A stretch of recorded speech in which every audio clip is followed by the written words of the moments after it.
முல்லைத்தீவு முத்தியன்கட்டு பகுதியில் மர்மமான முறையில் குளக்கரையில் சடலமாக மீட்கப்பட்ட இளம் குடும்பஸ்தரின் மரணம் தொடர்பான வழக்கு விசாரணை இன்றைய தினம் முல்லைத்தீவு நீதவான் நீதிமன்றில் விசாரணைக்காக எடுத்துக் கொள்ளப்பட்டிருந்தது.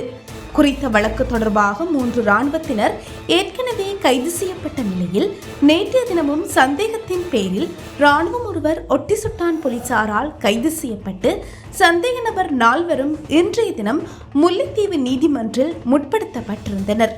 அணிவகுப்புடன் ஆரம்பமான குறித்த வழக்கு விசாரணையானது ஜனாதிபதி சட்டத்தரணி M.A. சுமந்திரன், முல்லைத்தீவு மாவட்ட சட்டத்தரணிகளான கொங்காதரன், சுபா தனஞ்சியன் மற்றும் ஏனைய சட்டத்தரணி குழுவினர் குறித்த சம்பவத்துடன் தொடர்புடைய இராணுவத்திற்கு பிணை வழங்கக்கூடாது என வாதிட்டிருந்தனர். தொடர்ந்து சந்தேக நபர் 4 எதிர்வரும் 26ஆம் தேதி வரை விளக்கமறியல் வைக்க நீதவான் உத்தரவிட்டிருந்தார். இந்த சம்பவம் தொடர்பான மேலதிக விசாரணைகளை ஒட்டிசுட்டான் போலீசார் மேற்கொண்டு வருகின்றனர்.